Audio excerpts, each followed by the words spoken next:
na bandoki na banganga na batu ya mutindo na société mutajera biso nyonso l'état. Comment batu ba osala mabe batu ba osala ba crime ya ndenge na ndenge. Une année 6 mois à se retrouver libanda. Azo porter tête na ba valeur na pudeur. Mutu moko azana peut-être pour na kofonder ba information parce que le seul peuple na mokili o yaza déjà capable de roboma mais ozana na vie zaka congolais. De mesures qui accompagnent de nouvelles réglementations pour na éduquer société parce que ce qui mais je vous dis mais mibe ko nyonso mboka bazwa sur base ya lo lenga na biso ko vivre na société.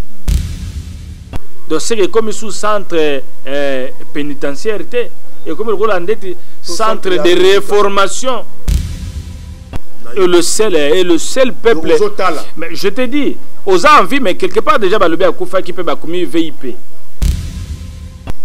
na ba chef coutumier na ba brigand na ba bandi ba mutajera kabiso nyonso eza l'état. Tant on a déjà un ça ne va pas ou comme une répétition dans la société, ça montre que quelque part l'état d'azo a responsabilité na été.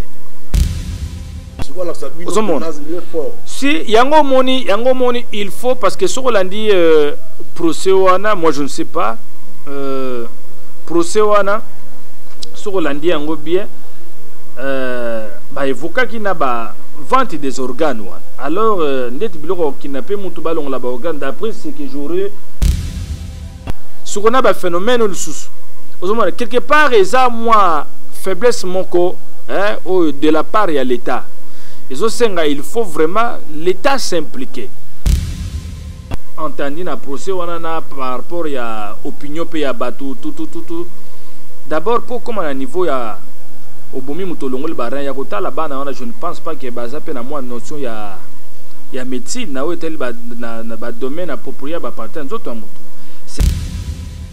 Déjà, il y a beaucoup de déshabits. Vous avez les koulouna, vous avez des problèmes, il y a des kidnapping. Déjà, déjà, il faut qu'il y a que ça, les a ébélés. Tout ça, il y a des problèmes ébélés. Et comme dans une place, ça sont mis à jour et encore, pour aller sur ce de quoi il était capable peut-être de sous-estimer qu'il va bien bien. Très sensible. C'est que travailler na bateau yo ba yebi pe nzoto ya mutu de quoi il est formé et comment so ba longoli parti nzoto ya mutu ko se décomposer te ko bevate ko ça encore utile parce que ceux qui tozanga la justice moko za deux poids deux mesures zo la sera makasi nango soki mutu sa meki ko porter atteinte na intérêt moko politique il faut yeba ke mboka woto ko décoller le loté.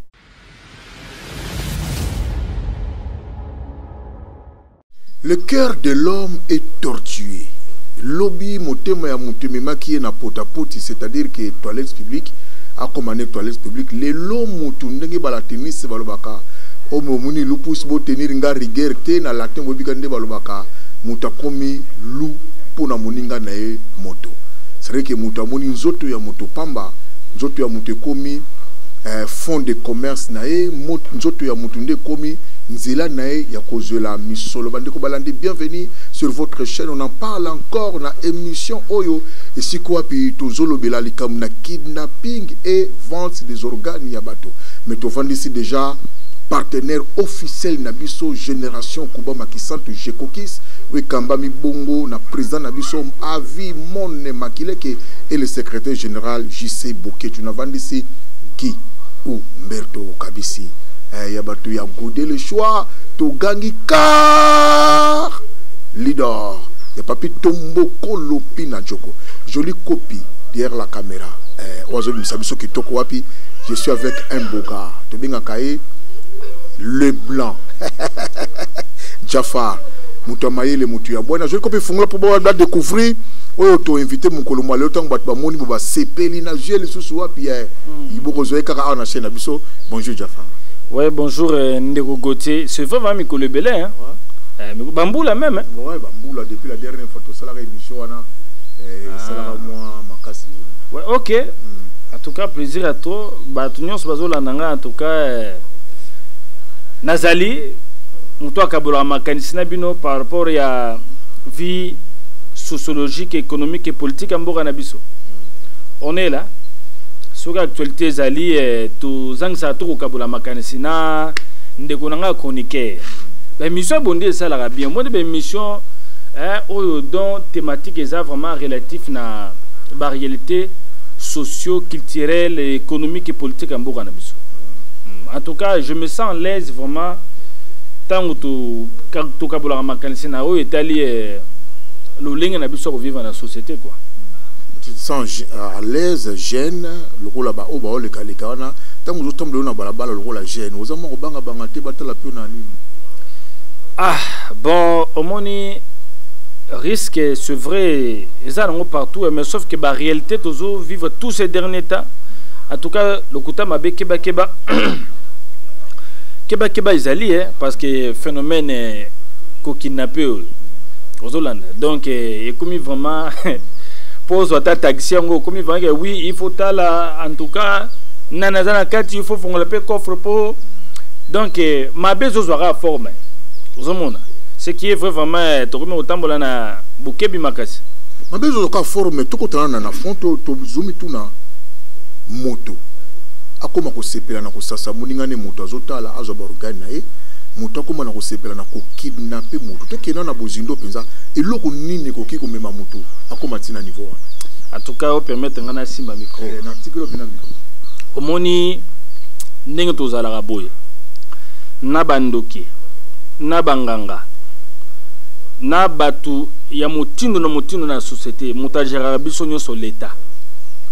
Naba chef coutumier, naba brigand, naba bandi, ba mutajera bisonyo sur l'État. Tant aux hommes, on a déjà un ça ne va pas, ou comme il y a répétition dans la société, ça montre que quelque part, l'État d'Azos a la responsabilité n'a été.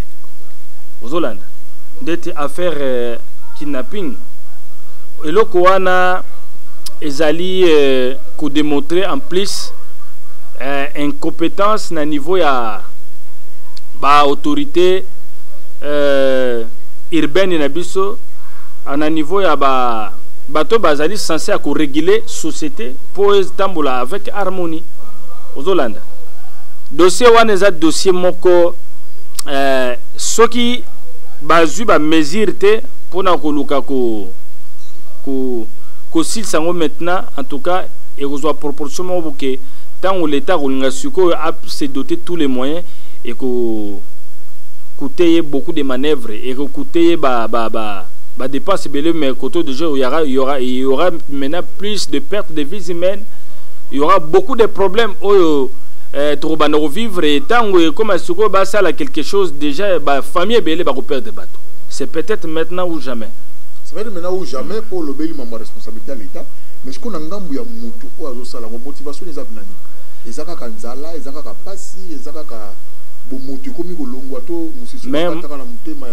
mais moi je pense que au moni ils appellent quelque part problème d'éducation parce que éducation de tos alliés yawa en dehors auto soranandako yeba que to loko tarape libanda auto bien éducation difficile alors ce qui mutu peut-être nandako akore ko zwa moi base même à libanda na presse peut-être dans un entourage mais peut-être ba ko rappeler plus na raison mais à côté de entourage batumitu za ko beba peut-être na nzela ya lingomba peut-être e ko sunga mutu azung samayele sima parce qu'il y a que des canaux où permettent à mutu ayeba qui il est à la base c'est la science et la religion mais déjà mboka na biso déjà surtout tel bien la religion ne contribue pas na développement de la société. Au contraire, la religion est quoi bruture la société.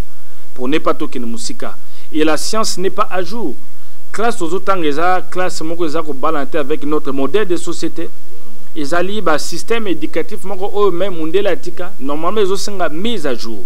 Et en dehors il faut c'est là où moi je me pose beaucoup de problèmes. Normalement les assemblées provinciaux na assemblée nationale la biso. Les députés Baza Batomoko, il faut voter des nouvelles lois, de mesures qui accompagnent de nouvelles réglementations pour éduquer la société. Parce que ce qui. Mais je vous dis, mais sur base, il y a le lien de vivre dans la société. Déjà, il y a beaucoup de déshabits.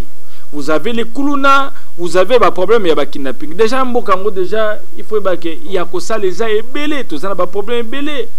Ce qu'on a des phénomènes, quelque part eza moi faiblesse moko de la part de l'État.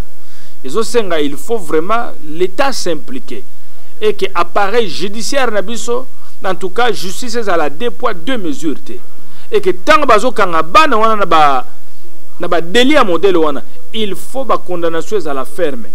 Mais ndeti pour nangai, moi je pense que mibeko belé peut-être les obsolètes ou peut-être un problème au niveau de l'applicabilité nango. Mais la démocratie que nous avons, ça c'est un piège mondial. Avec cette démocratie, et vous allez pas si pour ramener tout à surtout ce peuple congolais, qui nous en particulier, il faut vraiment pour restreindre vraiment cette société en ce que tout de se débarrasser de l'antivaleur. Parce que moni tant mondial a la rabisso. Atala rabisso par rapport à notre couleur de peau, mais atala appelle la mentalité. Parce que la mentalité des autres définir quel type de personnes que nous sommes et la couleur de peau aussi y compris. Mon délai temps à la biso quelque part mon ami bateau na mentalité baza nango bazo mérité te baza na Congo. Bazo mérité te batika la bango souveraineté na bango. Les autres il faut toujours que luka ben stabilité de part et d'autre pour toujours maintenir toujours peuple au cas esclave d'état moderne. Mais batunde baza ko comprendre te.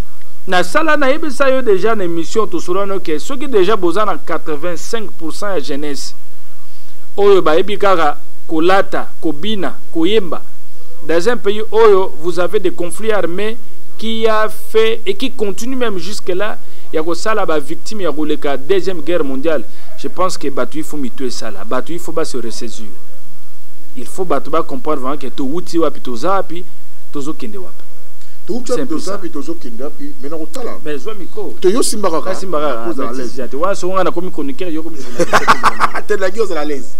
Mais vous avez que sont dérangés. Ok. Mais na kotala pe procès ndenge et lequel parce que moi batebele bazo festiger ndenge lo dia wa appareil judiciaire na chose un peu compliqué. Mais on t'a la procès ndenge lequel na ba procès mutu politique to mona lelo boy. Ba olanda makambo pena na fond bazo kota pena bozinde ya makambo bazo attend ya kotourner ya kolanda tout ça.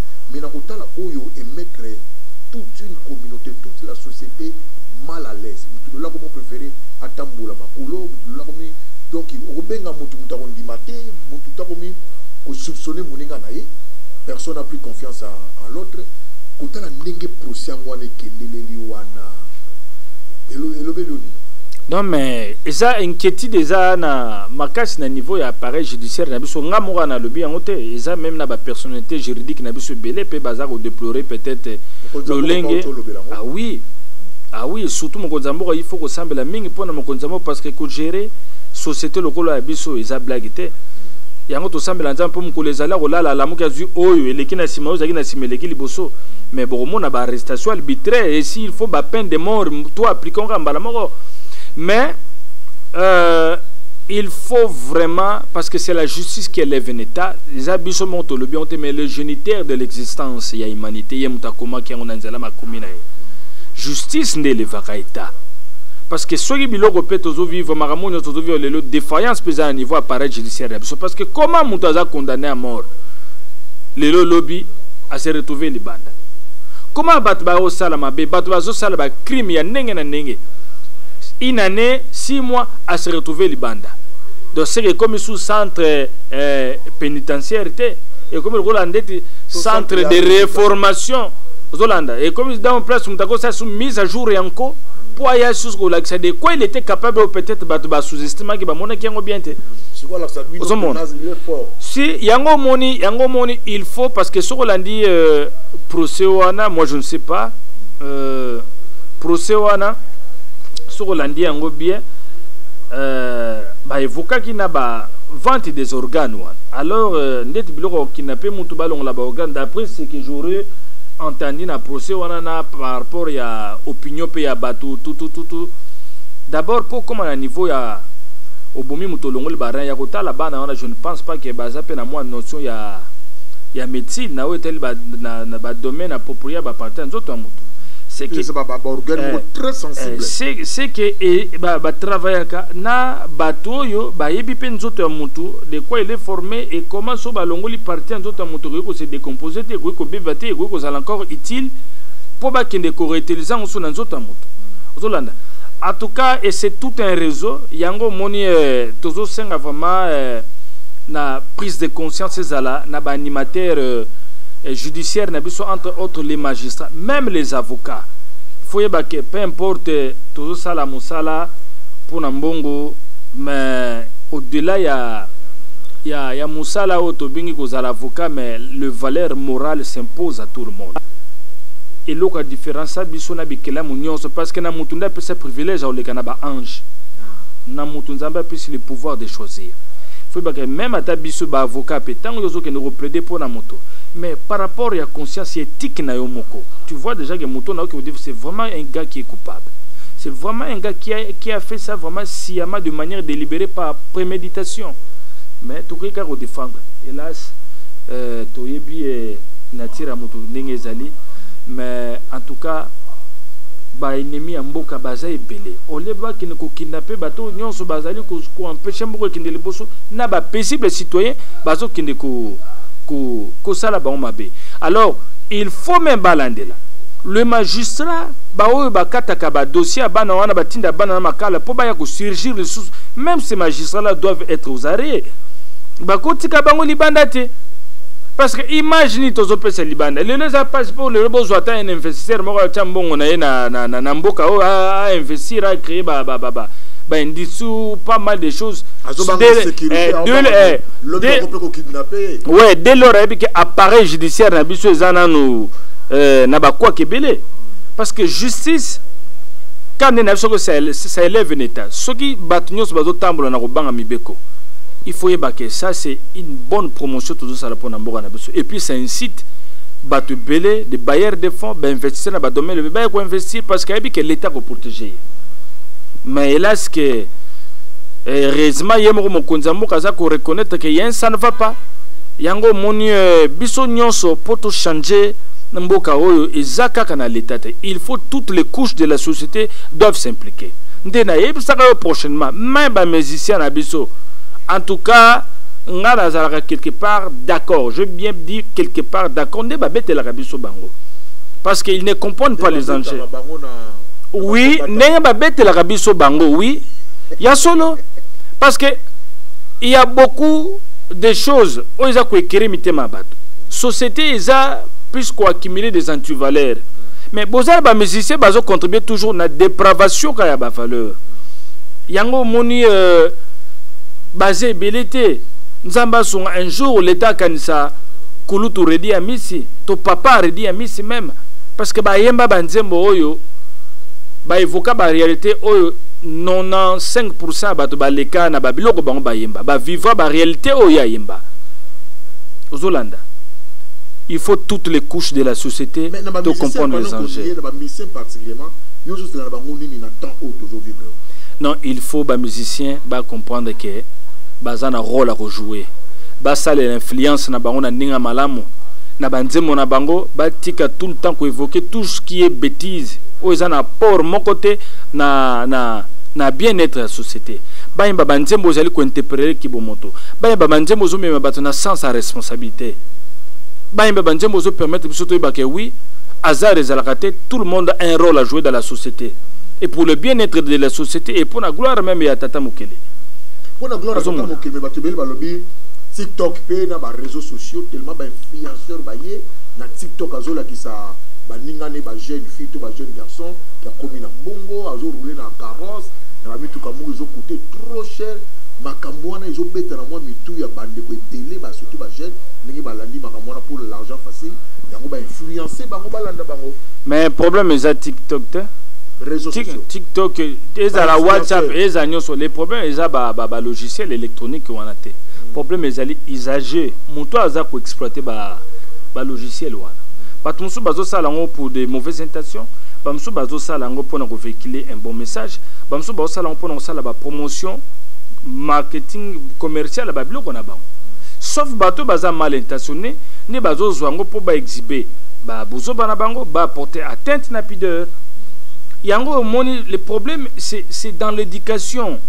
C'est dans l'éducation. Mutaza influenceur moni ke mutaza le kaza a osala pour influencer donc quelque part bazo atteindre but na bango parce qu'il y a un bon nombre de bandeko comme tellement influencé bazo landa bango. Mais kasi tant monta zo linga comme influenceur na réseaux sociaux parce que ayebi ke bato ebele ba rolanda ayebi ke ningeza bongo surtout avec la société qui est la nôtre ayebi ke d'abord tozana culture ya ko traiter information te tozana culture ya ko vérifier information te il y a plus le côté émotionnel ndé même abiso to posera action na biso. Alors bato ebele ayebi ke non na koki même qu'on manipuler bateau à travers ce que je fais dans les réseaux sociaux. Bateau que non, à travers les réseaux sociaux, je peux aussi arnaquer beaucoup de personnes. Le problème c'est que ça biso ba consommateur à Babilo Kouana. Il faut toyer la base. Bilo Kouana, pourquoi il faut saler lango? Et quand est-ce que c'est au saler lango? Et pour quelle fin il faut saler lango? Ozolanda. TikTok ça pas un problème. Au côté tous au côté c'est la bango. Au contraire, mon influenceur ou un des tibao babutu ko kangawa avec influenceur ozolanda batu baza ko consommer babilo ko ande peut-être des fois il faut ba mituna mais est-ce que c'est vraiment utile ngana la photo moi ça za ko exhiber bassin comme ça c'est pas nos valeurs bantou ça ce ne sont pas et le comment consommer biso pe quelque part ba consommateur toza pe na pouvoir à décourager batu basala babilo ko ana chose que nous ne faisons pas parce que tolingi ko comprendre quels sont les enjeux de demain na babilo ko ana tozo salela tolingi ko yebate ozolanda tolingi ko comprendre te toza awa na lingi so le belo mo toucher nga to betango bien comment nous pouvons décourager ces influenceurs là to décourager ba mona na que produit bazo la biso jeunesse et consommer na mo ya moto mais c'est simple. Lorsque déjà vous avez quelqu'un ou peut-être Azako ça la promotion et l'autre Moroza Malamute. Lorsque vous avez quelqu'un peut-être qui s'expose à se porter tête na ba valeur na pudeur. Monto Moroza na peut-être pour na fonder ba information parce que le seul peuple na mokili o yaza déjà capable de roboma mais ozana na vie zaka congolais. Et le seul peuple. Mais je te dis, aux envie mais quelque part déjà ba le bien kufa qui peut ba commis VIP. Je te dis, et le seul peuple qui le l'a dit que côté Moussou que Michael Jackson a koufa. Et ça raconte. Pour la battre Michael Jackson a Zambie. Mais je te dis, mais je te dis, mais je te dis, la mentalité est trop médiocre. Mentalité est médiocre. Tozana na culture ya refaire information te toli ko tunate. Toli ko landela likambute e bandena sukarango e bandaki ndengeni mbala moko mona ke bato bazo réagir sous l'état d'âme. Okoko ko réagir quand mbala mona cet état d'âme te réfléchis. Et comme il boendeni quelle a été ses motivations, ses intentions, à ça pour quelle fin? Zolanda. Toza mo musika. Toza mo musika yango moni c'est pas pour rien. Na yebisaka yo ke en dehors ya l'état. Ou peut-être à censé yako mema société n'a sans sa responsabilité ndakwa nzambe et sungelaki et jouer rôle parce que c'est inconcevable dans un pays où vous avez beaucoup de pasteurs et prophètes à Oleka Mokili Mobimbaza na Congo, dans un pays où vous allez n'a pas professeur même à l'université, dans un pays où vous avez na kono bandini même idée qui binga boza na bato motindo na motindo na domaine scientifique mais tala côté te kokende ozomona ke apparemment ma besoin sera fort ceux qui ont ndete après kidnapping mise à jour ya kidnapping musu seroya mais loko wana za point de vue nanga olimbisanga parce que apparemment nzamba avait nabi ke be monsieur bando yebele mais lokola yo moko zo pesanga de là par rapport ya ba brèche ndozo fongola na place tout violon et loko moko c'est pas grave mais ndete aux aléa notre démocratie c'est un piège pour nous éduquer la société aujourd'hui.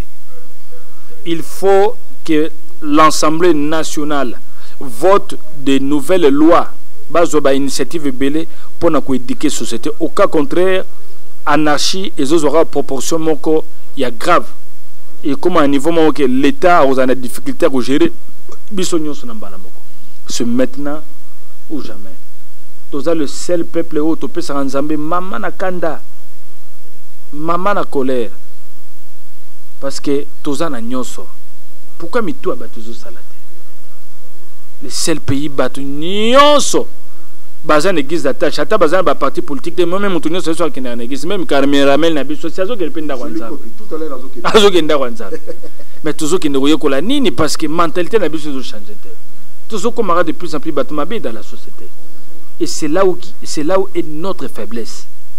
Tant que tu as une mentalité entre la vie et la mort. Yango moni Nzambe, je ne suis pas pour rien le qui prier pour votre nation car votre bonheur en dépend. Nazali analyste indépendant, Nazali membre à parti politique moroté, mais tout ça me l'a pour na bakonzamboka. Parce que le biso bazu ba mesure te biso de to souffrir. To sope bazu ba mokano ninga mabeka biso de to mona passe.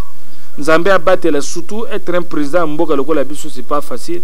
Nzambe a songa vraiment bakonzamboka sous un état d'esprit vraiment positif pour na ko mema vraiment peuple yo azwa destin mo na maboko.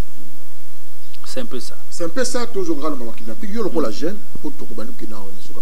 Yo lokola jeune tango tela baninga no ba jeune découragé parce que mutako na bongo certainement comme découragé na vie à mon sous sens ya vie nini penzo ko lo bana bande ko no ba jeune. En tout cas, ngana tout le monde a eu raison de nous fonder parce que oza ne logoté tout botem na famille za pauvre parce que oza na ressources moroté ndé oko linga vie facile au comme homosexuel aussi ma machette au comme brigand non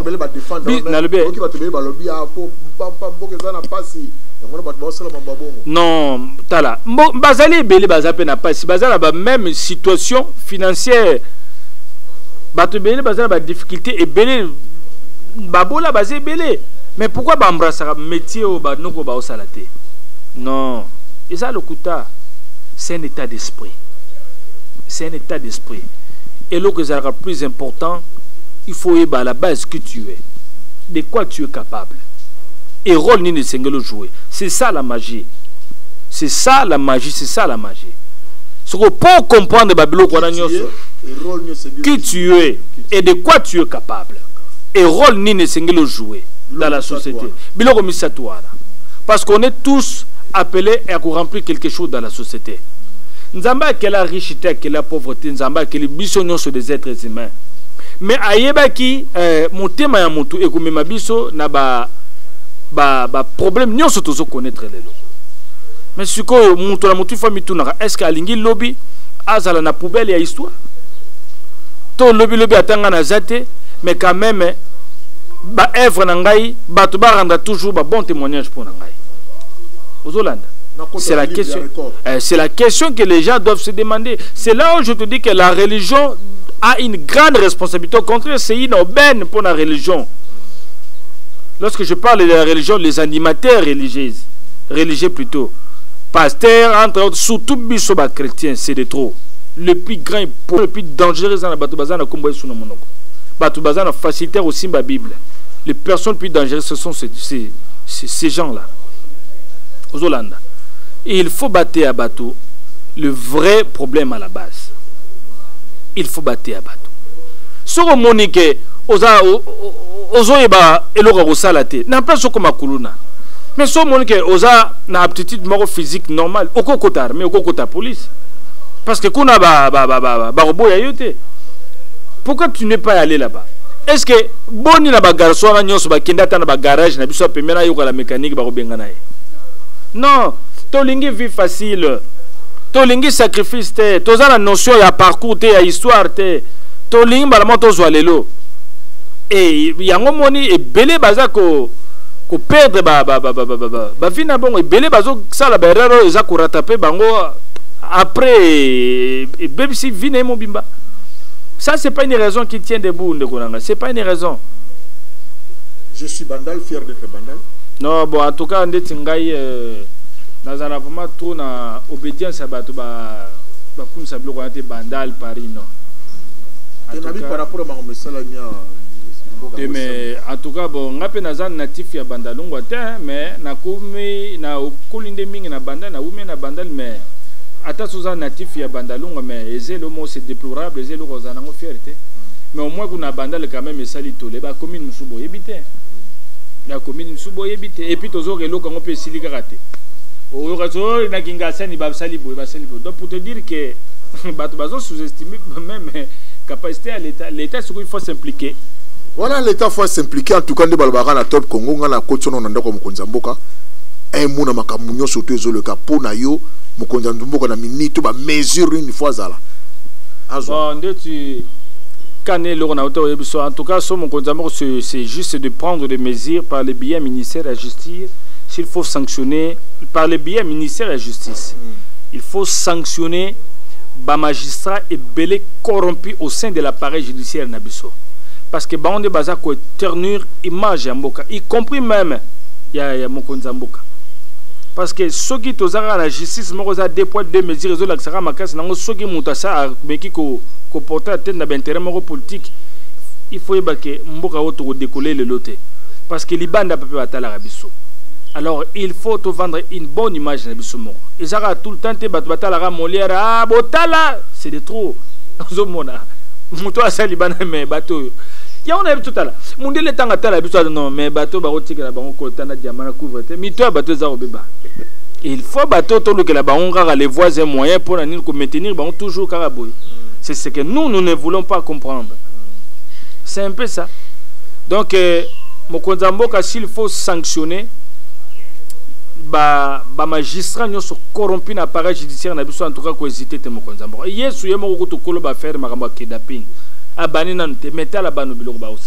Et puis, on est kidnappé par ennemi à Mboka. Bateau, déjà là, problème, et Bélé, kidnappé, en tout cas, mais, et là, on peut dire Bossana, au moni, en dehors, il y a. Et là, on photo Yebaka. En dehors, il y a des institutions qui sont établies. Il faut que même la nature a ses propres lois.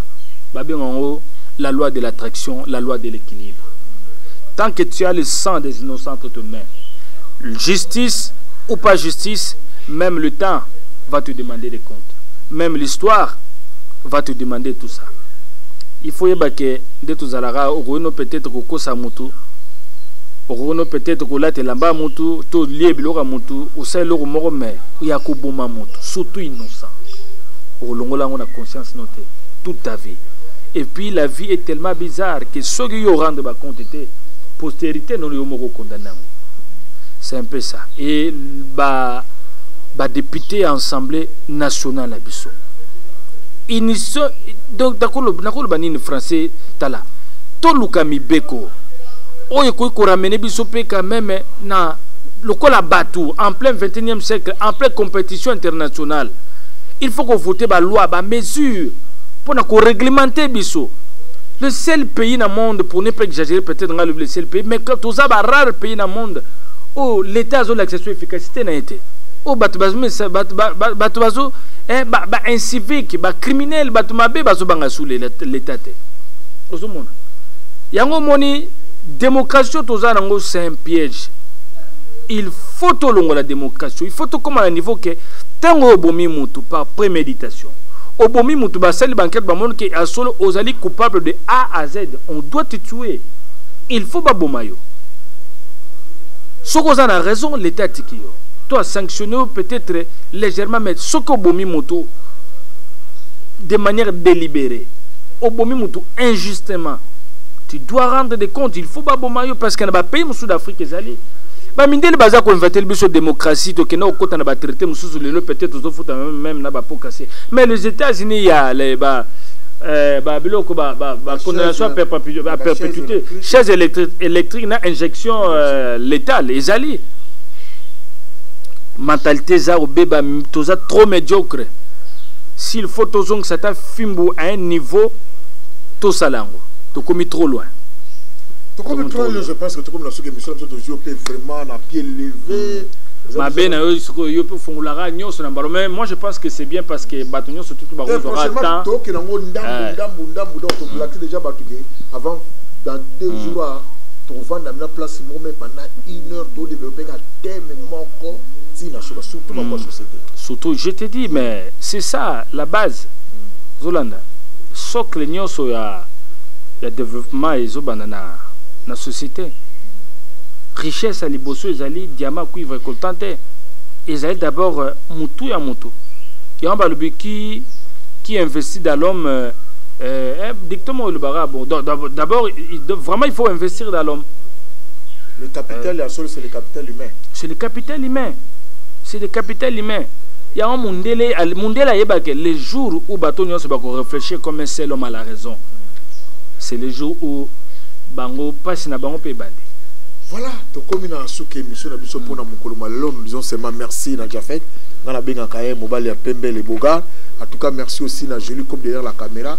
Que chacun prenne conscience que chacun a la moukeli à lobby, soit fort et courageux, tu réussiras, soit aussi fort, soit courageux et tu réussiras dans tout ce que tu entreprends. Bonjour chez vous.